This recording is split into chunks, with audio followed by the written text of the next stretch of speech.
Wir möchten den lieben Madi ganz herzlich begrüßen in unserem Podcast Karma Office. Und das ist heute eine ganz besondere Situation für uns. Wir möchten heute mit dem Madi über ein Thema sprechen, für das er vorangeht, was uns aber auch sehr am Herzen liegt, und zwar die praktische Ausbildung im Medizinstudium. Und der Madi inspiriert und motiviert schon unzählige Menschen auf Instagram oder auch auf YouTube.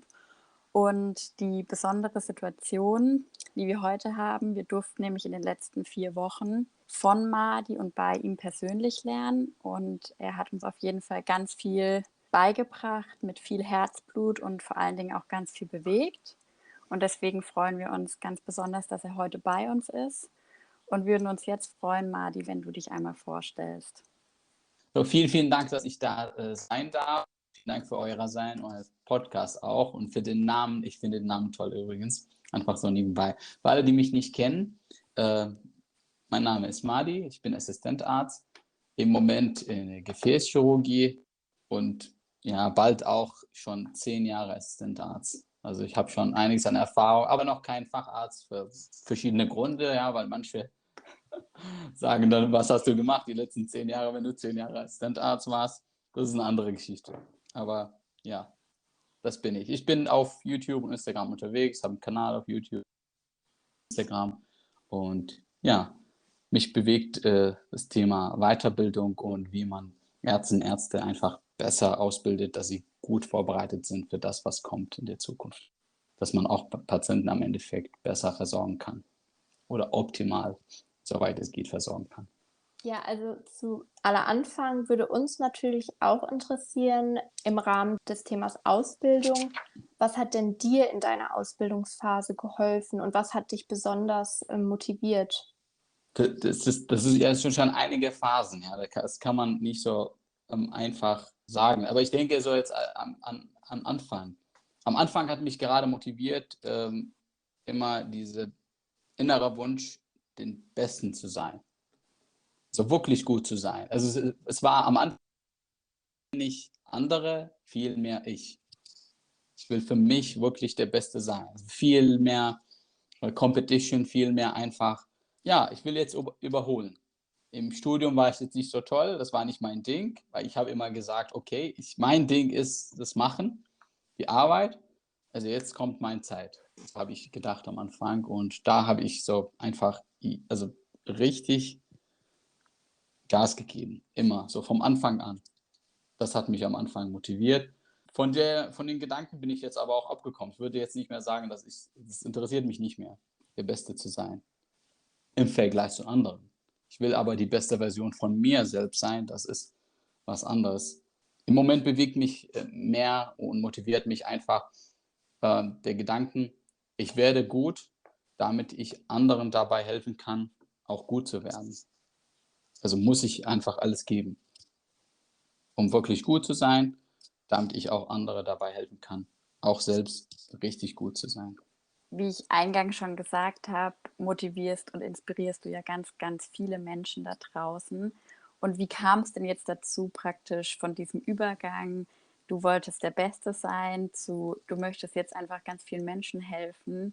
Was hat dich motiviert, für eine bessere Ausbildung oder Weiterbildung voranzugehen? Das hat sich auch sehr, sehr langsam entwickelt. Ja, ich denke, da muss ich ein bisschen was zu meiner Geschichte jetzt hier erzählen, dass man so versteht, den Rahmen einfach, was da passiert ist. 2012 habe ich mein Studium abgeschlossen im Irak. Und 2013 habe ich angefangen zu arbeiten, direkt 2013. Und 2013 habe ich im Irak gearbeitet, 2014 habe ich im Irak gearbeitet, 2015 habe ich auch noch im Irak gearbeitet und Ende 2015 bin ich nach Deutschland gekommen und Richtung Ende 2016 habe ich angefangen, in Deutschland zu arbeiten.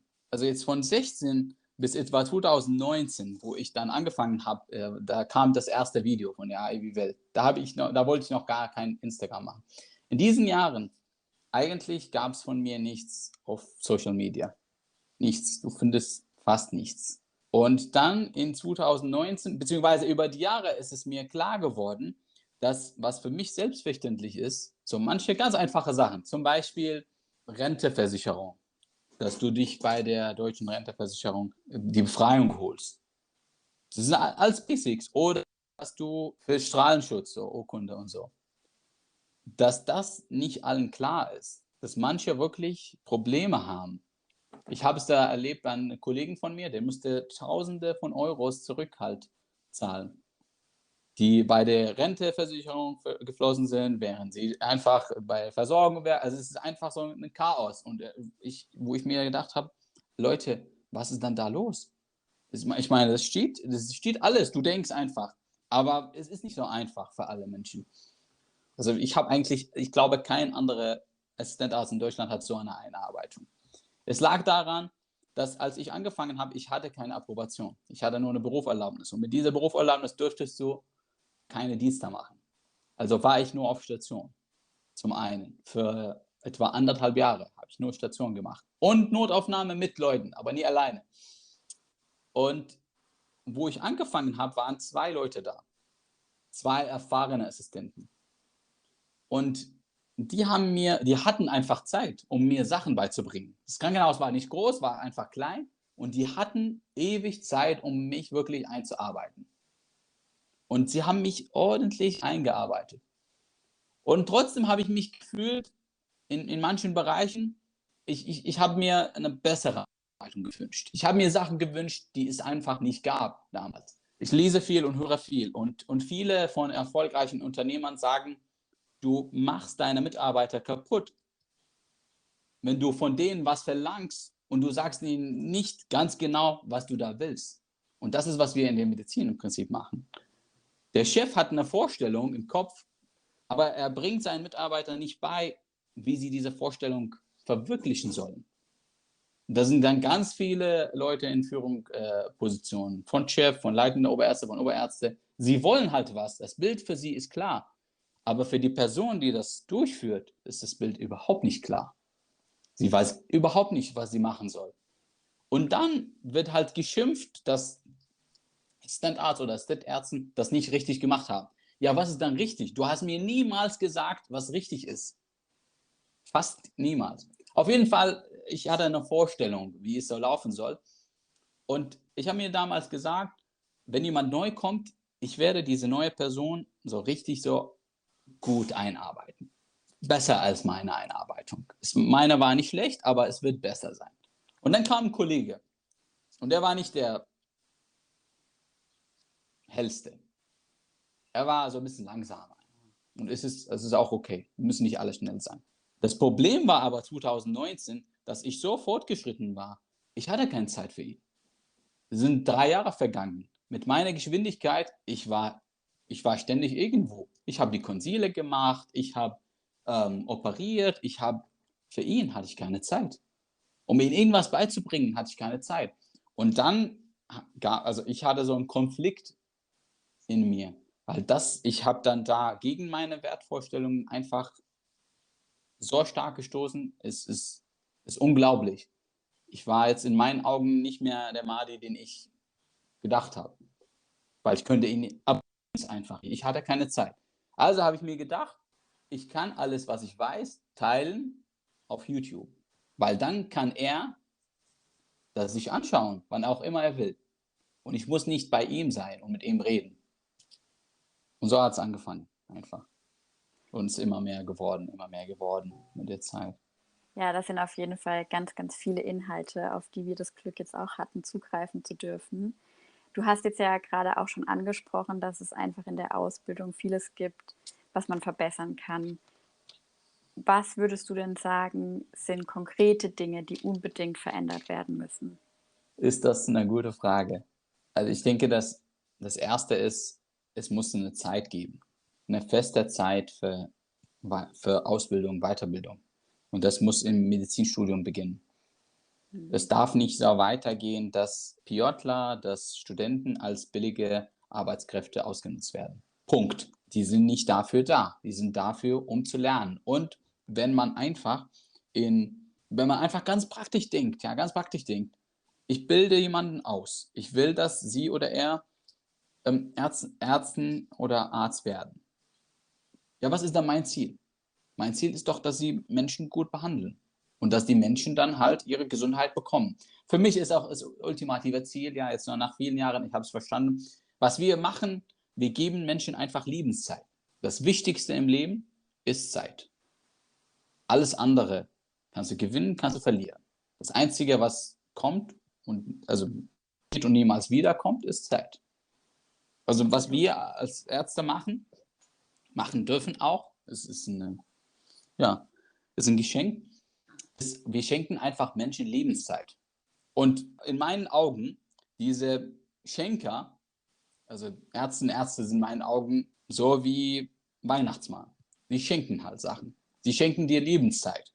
Das muss man einfach verstehen. Du hast eine gewisse Lebenszeit, die kann verkürzt, die kann verlängert. Und Ärzte helfen dir, mehr Lebenszeit zu bekommen, beziehungsweise mehr Qualität an deiner Lebenszeit zu haben, die du schon hast.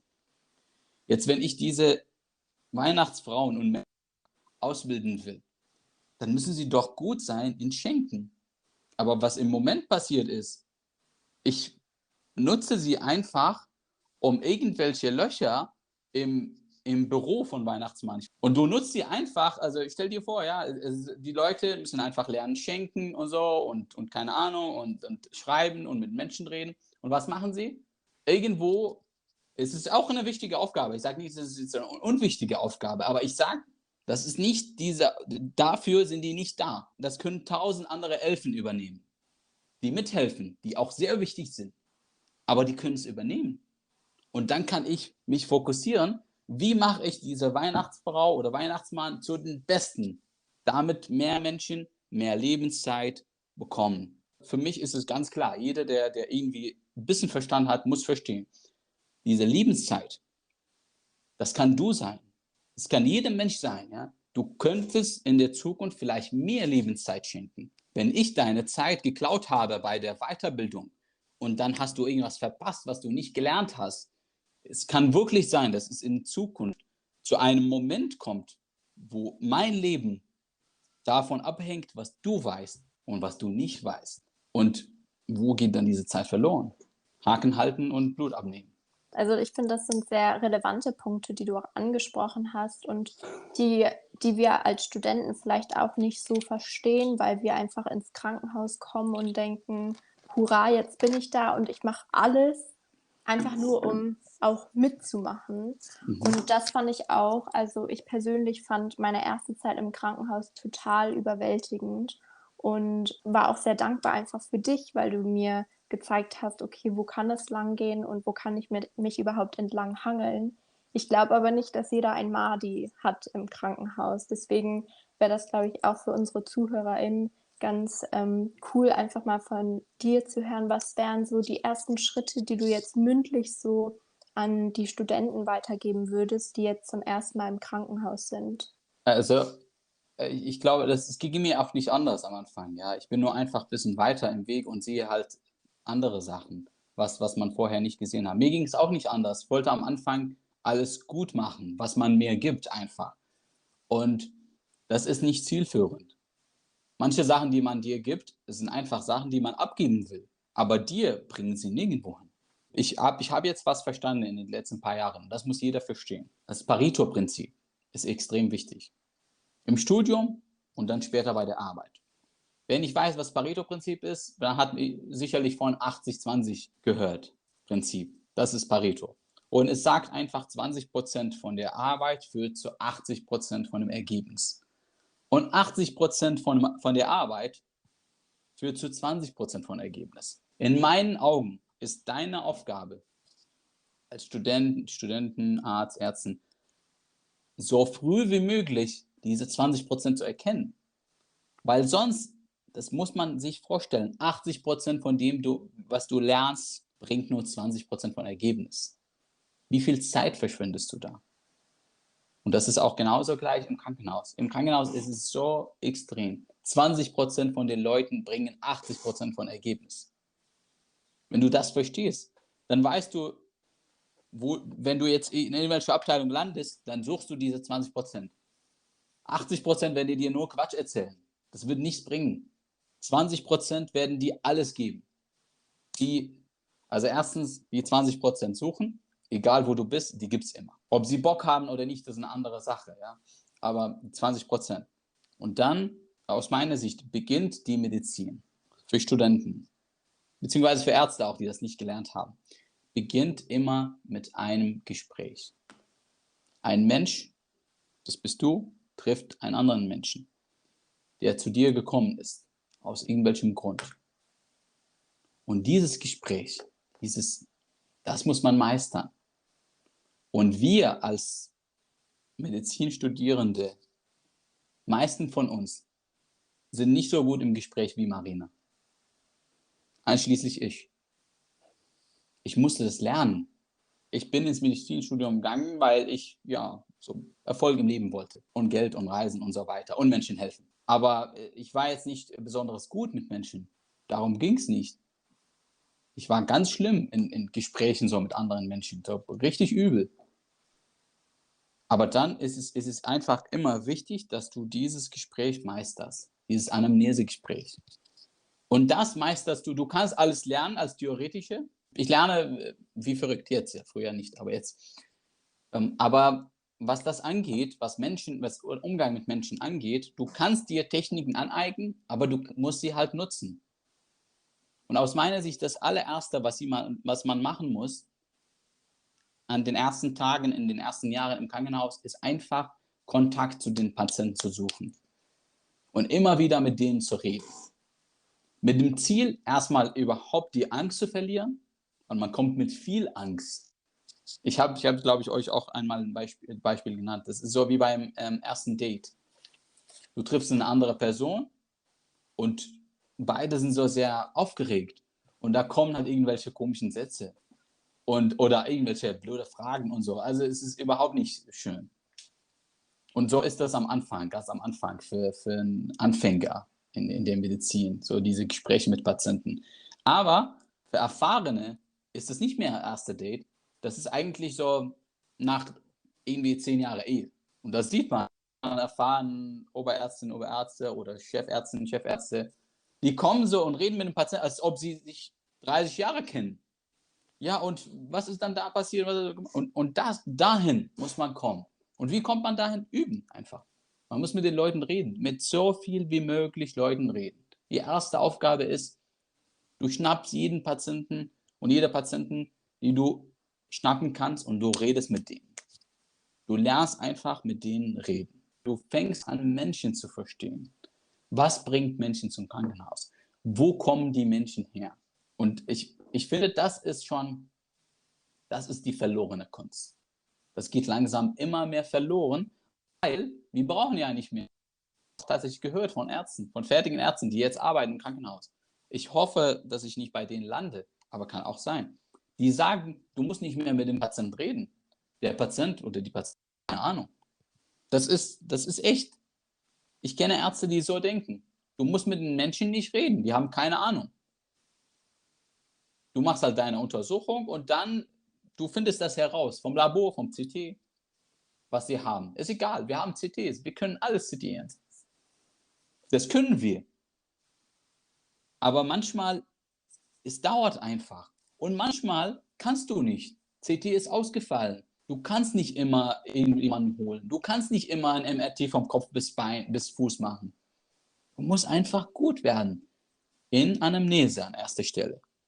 Für mich sind das ganz klare 4 Schritte für jede Patient.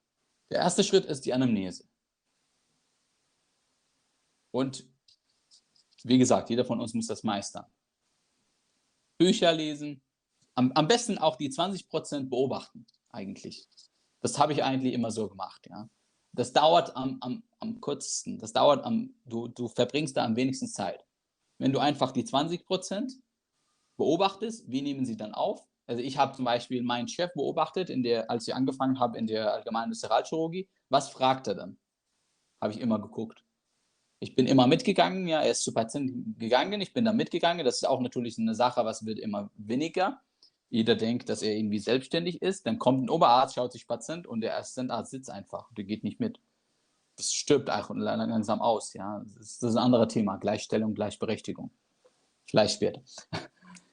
Aber ich meine, ich bin immer mitgegangen und habe zugeguckt. Was macht er dann? Was sagt er zu den Patienten? Was untersucht er? Weil ich meine, irgendwas hat er gemacht, bis er dieses Niveau erreicht hat. Ich will es wissen. Ich will es heute wissen. Ich will nicht 30 Jahre verbringen. Ich will heute wissen, was macht diese Person, was sie so erfolgreich macht. Und von meinem Chef damals habe ich gelernt, was sind die wichtigsten Fragen bei einer Aufnahme vom Bauch. Das sind die Fragen, die in meinem Aufnahmebogen stehen. Das ist ein ganz kurzer Aufnahmebogen, aber führt dich immer zum Ziel. Du verpasst niemals Wichtiges.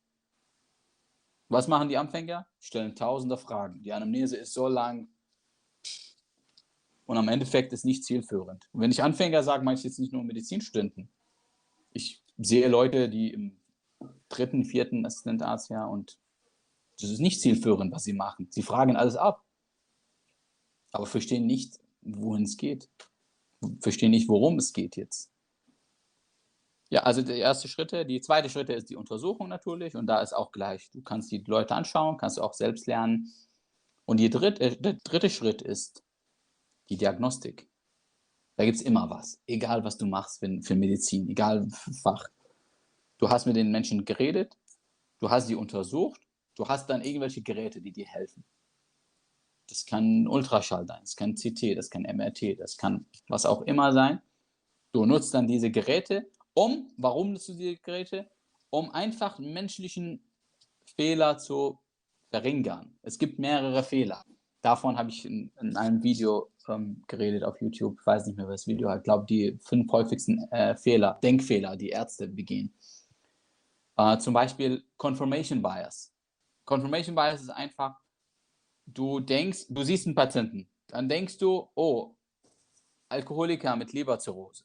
So wird es auch. Am Anfang vielleicht ist es nicht so, aber am Ende, so nach ein paar Jahren, ist es immer so. Du siehst einen Patienten und denkst du gleich, boah, Pneumonie. Oder du siehst einen Patienten, denkst du gleich, oh, Nierenkolik. Wenn du halt genug Patienten gesehen hast, dann hast du immer Bilder. Und dein Gehirn vergleicht immer. Okay, dieses Bild, das Bild passt zusammen. Und Confirmation Bias ist, du suchst alles, was dich bestätigt. Und du findest das dann auch.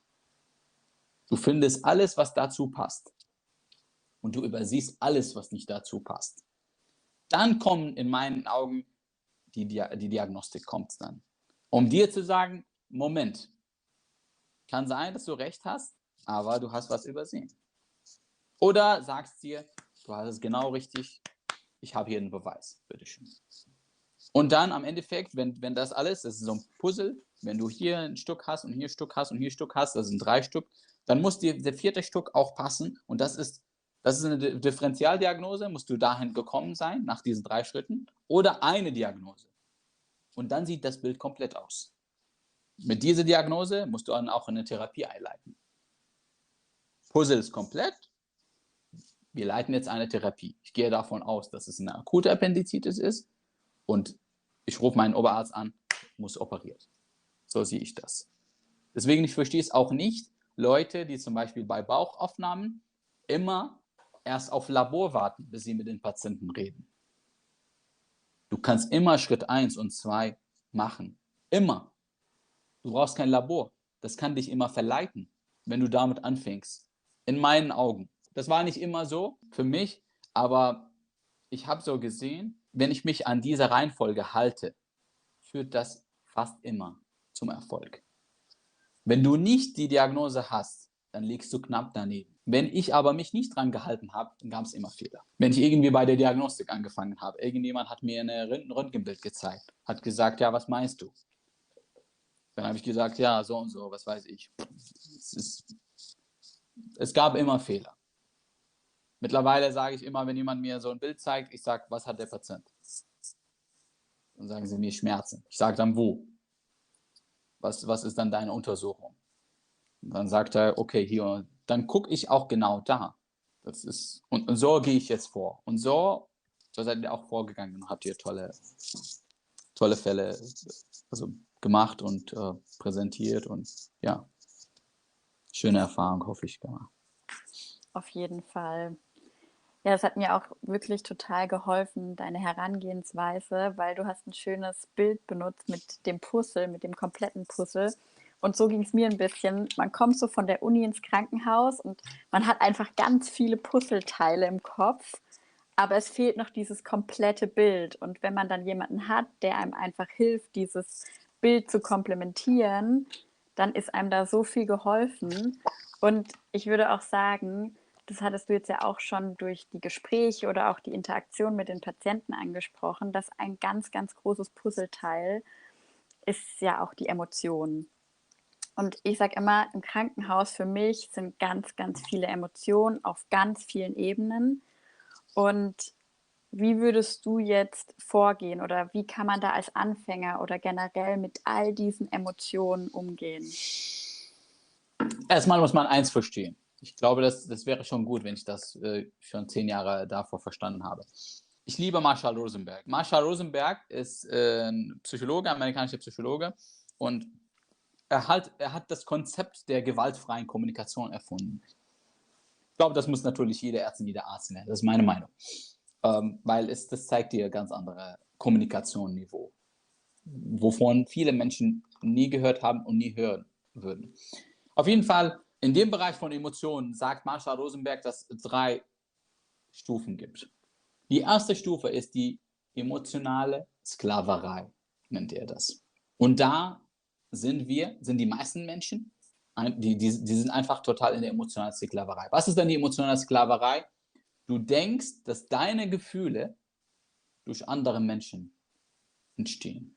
Und deswegen, wenn deine Gefühle entstehen durch andere Menschen, das heißt einfach, ganz vereinfacht gesagt, wenn du dich gut fühlst, ist es, weil irgendjemand irgendwas getan hat. Wenn du dich schlecht fühlst, ist es, weil irgendjemand irgendwas getan hat. Also kontrollierst du dich nicht selbst. Du bist ein Sklave, weil die anderen dich kontrollieren. Deswegen ist es die emotionale Sklaverei. Du kontrollierst deine Emotionen. Oder du denkst, du kontrollierst deine Emotionen nicht. Wobei wir als Ärzte müssen das eigentlich sehr gut verstehen. Mensch, wie entstehen dann diese Emotionen? Das ist alles im Körper. Wie kann ein anderer Mensch, der nicht hier ist, meine Emotionen erzeugen? Unmöglich. Das machst du alles selbst. Das sind Chemikalien, das sind neurale Bahnen, du schickst halt die Signale, du schüttest alles aus, du machst alles selbst. Die emotionale Sklaverei. So, wenn man dann das versteht, dass man für sich selbst und seine Emotionen zuständig ist und nicht die äußere Welt.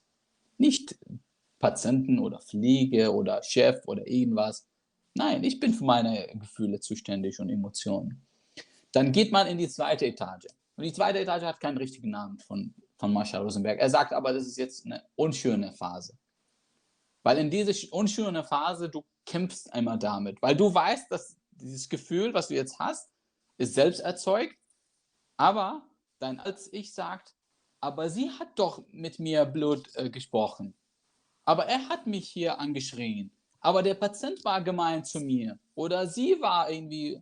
Und dann quälst du dich immer in diese Phase. Ja, du denkst, ich soll jetzt gut fühlen und glücklich sein, aber ich kann es nicht, weil es ist einfach, man ist verwirrt. Und irgendwann kommt man in die emotionale Freiheit. Was ist dann die emotionale Freiheit? Die emotionale Freiheit ist, deine Gefühle sind deine Gefühle. Und du kontrollierst deine Gefühle, nicht die äußere Welt. Nicht dein Chef, nicht die Kollegen, nicht deine Mutter, nicht irgendjemand. Du entscheidest dich, wie du reagierst. Und wenn du das verstehst, dann hat es auch keinen Grund, irgendwelche negativen Gefühle zu erzeugen. Natürlich bekommt man auch negative Gefühle ab und zu. Das gehört auch dazu im Leben. Aber viel weniger als Menschen, die einfach so sitzen und einfach zu triggern. Die regen sich auf, weil der Notarzt angerufen. Die regen sich auf, weil die regen sich immer auf und denken, dass die Ursache draußen ist. Du regst dich auf, Mensch. Machst du alles selbst. Du machst dich kaputt. Du schüttest halt Adrenalin, du schüttest Cortison die ganze Zeit. Du spritzt dich. Und wie auch als Ärzte und Ärzte, also ich sage auch immer, ich lache drüber, wenn ich komme, jetzt so nach einem Tag. Und dann sage ich meine Frau, ich habe mich heute mit so viel Cortison gespritzt. Also ich mache es auch, ich habe es noch nicht gemeistert. Ich sage nicht, dass ich Meister bin. Aber ich bewege mich langsam Richtung emotionale Freiheit. Ich will da wirklich frei sein. Und das tut so gut. wenn du nicht von anderen Menschen abhängig bist, wenn du dich immer wohlfühlen kannst. Einfach so, weil du bist. Weil ich für mich zum Beispiel, ich möchte in einen schönen Zustand, ich glaube auf Englisch ist es besser gesagt, beautiful state. Ich will in einem beautiful state leben. Die meiste Zeit. So viel wie ich kann. Also, wenn ich jetzt 24 Stunden am Tag habe, dann möchte ich auch 24 Stunden in einem beautiful state leben. Ich finde, das, was du gerade beschrieben hast, ist sehr relevant und es ist aber auch ein Prozess, wie du gesagt hast. Und erstmal zu realisieren, okay, es fängt bei einem selbst an. Man ist selber für sein Leben verantwortlich, ist erstmal eine Sache, die man überhaupt verstehen muss. Und da auch vielleicht auch nochmal die Frage, was können Studenten selber machen für eine verbesserte Ausbildung? Sehr gute Frage. Ich glaube, also erster Punkt ist natürlich dieses motiviert sein, diese Interesse zeigen, weil es gibt einfach da draußen Leute, die wollen was geben, aber die wollen keinem was geben, der auch kein Interesse hat. Das ist sehr wichtig, weil Menschen, die ein bisschen weiter sind, die verstehen, wenn man noch jung ist, versteht man das nicht ganz, dass Zeit wichtig ist. So ging es mir auch, genau. Also so ging es mir auch, als ich so 20 war, dachte ich, ich bin unsterblich. Ich werde so lange leben und ich werde niemals krank werden und mir wird nichts passieren. Die Welt hat kein Ende. Und so habe ich mir auch die Zeit bei den anderen vorgestellt. Ja. Aber ich denke, ab 25 fängt sich das zu ändern. Da könnt ihr jeden fragen, der über 25 ist. Und könnt ihr auch jeden fragen, der über 30 ist. Das Gefühl von der Zeit ändert sich total nach 25. Ab 25 fängt an, das Leben sich in 5 Jahren Phasen zu bewegen. Augen auf, Augen zu, 30. Augen auf, Augen zu, 35. Und wenn du Menschen fragst, die noch älter sind, sagen sie dir, es bewegt sich viel schneller. Also es ist wichtig, für diese Menschen ist Zeit wichtig, weil sie spüren die Zeit nicht so langsam, wie du das spürst, wenn du noch jung bist. Um die 20. So, warum sollen dann diese Menschen ihre Zeit mit dir teilen? Du musst auch du musst an erster Stelle glauben, dass du wertvoll bist. Ich glaube, das ist das Wichtigste. Du musst einfach glauben, dass du wertvoll bist. Und dass du genug bist, schon so wie du bist. Weil wenn du dran nicht glaubst, dann kannst du auch keinen anderen täuschen. Das sieht man gleich. Menschen, die denken, dass sie schlecht sind oder dass sie es nicht verdient haben und so weiter. Und wenn du denkst, dass du es nicht verdient hast, dann warum sollen andere denken was anderes? Also an erster Stelle musst du denken, ich bin wertvoll, ich bin wichtig, ich bin gut genug. Und dann dieses Interesse zeigen, Fragen stellen. Einfach davon abkommen, irgendwas zeigen zu wollen. Du brauchst gar nichts zeigen. Das Leben ist ganz normal gelaufen, einen Tag bevor du gekommen bist. Und einen Tag nachdem du weg bist, läuft das Leben weiter im Krankenhaus. Jeder von uns muss das verstehen. Das Leben geht weiter. Du musst nichts zeigen. Du musst einfach nur lernen. Du hast eine gewisse Zeit hier. Versuch die 20% zu erkennen. Versuch für die 20% zu zeigen, dass du da bist, dass du denkst, dass du wertvoll bist, dass es dir wichtig ist, dass du was lernst und sie werden dir schon was geben. Geh einfach mit, stell Fragen, sei einfach mutig. Denk auch nicht, ich weiß, dass manche Menschen, wenn man so mehrere Fragen stellt, das weiß ich zu gut, einem das Gefühl geben, dass einem dumm ist.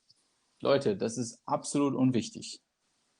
Was die anderen von dir meinen, überhaupt nicht wichtig. Und in 5 Jahren erinnert sich kein Mensch dran. Ich sag's dir aus eigener Erfahrung. Da weiß kein Mensch mehr, was du gefragt hast.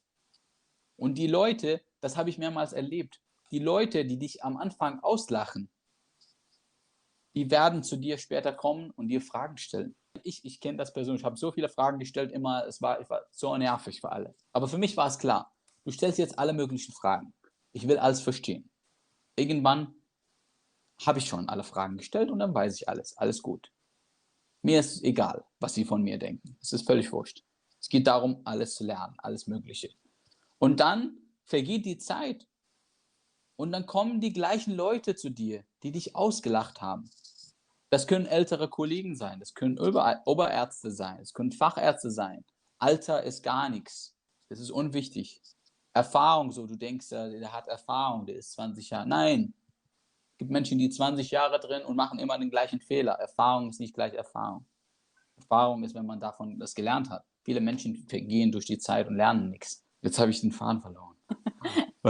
Du hast auf jeden Fall eine absolut wichtige Message an uns weitergegeben. Und zwar, das finde ich persönlich total wichtig, deswegen würde ich es auch total gerne nochmal wiederholen. Du bist wertvoll, du bist wichtig, du bist gut genug. Ja. Und du darfst absolut mutig sein im Krankenhaus. Ja. Leute, ihr habt es geschafft ins Medizinstudium. Wie viele Menschen schaffen das? Das ist unglaublich. Also viele verstehen das nicht. Wie viele Menschen schaffen das? Du bist in einem Job, du schenkst Menschen Lebenszeit. Und das Wichtigste in diesem Konstrukt, in dem wir leben und wir Leben nennen, ist Zeit. Das Einzige, was, wenn du verlierst, niemals zurückkommt. Und du schenkst Menschen das. Du darfst Menschen schenken. Wenn du in der Allgemeinchirurgie, dann schenkst du das Menschen ohne Schmerzen zum Beispiel. Oder du rettest sie von Sepsis und Tod bei einer akuten Galla. Oder wenn du in der Gynäkologie bist, dann schenkst du Menschen Lebenszeit, indem du zum Beispiel eine Frau mit einem Tumor, diesen Tumor rausoperierst und dann gibst du ihr ein paar Jahre mit ihrer Liebsten. Anästhesie. Du hilfst halt, dass die Menschen in Narkose schlafen, damit man irgendwelche Operationen macht. Und dann, zum Beispiel, nehmen wir jetzt einen Hüft-Tap, dann kriegt jemand einen Hüft-Tap, dann läuft er damit und dann hat er Lebenszeit. Wertvolle Lebenszeit.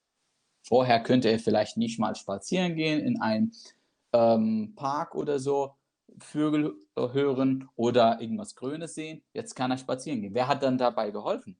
Das natürlich hat der Chirurg da gemacht, aber alleine könnte er es nicht machen. Also beide haben zusammen gearbeitet, um diesen Menschen wertvolle Lebenszeit zu schenken. Und so ist das überall. Es geht um Lebenszeit. Ich fand das auch nochmal so eine absolut schöne Aussage von dir. Einfach auch dieses Gemeinsame von allen Fachrichtungen, dieses gemeinsame Schenken von Lebenszeit finde ich ganz wichtig, dass du das ansprichst. Ja, weil im Krankenhaus, denke ich, sind auch viele so, ich bin für mich. Und deswegen, ich glaube, das ist auf jeden Fall ein wichtiger Punkt, dieses Miteinander. Ich gehe immer so morgens früh vor der Arbeit spazieren. So. Es ist Me-Time, das sind 10 Minuten für mich. Einfach in der Natur spazieren, alleine, keine Musik, nichts. Ich schaue mir einfach so Bäume an und den Himmel. Und heute habe ich so gedacht und morgen, Mensch, ich bin im Moment wirklich davon abgekommen, von diesem Competition-Denke. Das war ich voll am Anfang. Ich war crazy, wenn irgendjemand irgendwas gemacht hat und ich habe es noch nicht gemacht. Ich könnte nicht mehr schlafen. Ich müsste halt immer so. Ich habe davon gelebt und habe gedacht, es ist wirklich toll. Ein Wort, was ich habe jetzt kein Wort dafür auf Deutsch, aber auf Englisch heißt es Co-Elevation. Besser als konkurrieren mit den anderen, gemeinsam steigen. Beide besser werden. Ich werde besser und du wirst besser. Nicht nur ich. Wir werden beide besser. Win-win. Und ein Kollege hat mich einfach angerufen und hat sich bedankt bei mir, dass ich aus seiner Sicht eine OP abgegeben habe. Ich habe einfach so innerlich gedacht, ja, weil früher habe ich niemals OPs abgegeben. Das war OPs abgeben. Mensch, ich will der beste Chirurg sein. Ich gebe keine OPs ab. Und dieses Mal, ich habe es gar nicht gespürt. Für mich ging es auch überhaupt nicht darum. Verändert man sich über die Jahre und für mich war es einfach, ich wünsche, dass er besser wird. Also muss er halt was machen. Das ist gut. In dem Bereich bin ich gut. Man muss da nicht doof sein und alles abgeben und dann, damit ist das nicht gemeint. Aber man soll nicht in Win-Lose denken, sondern Win-Win.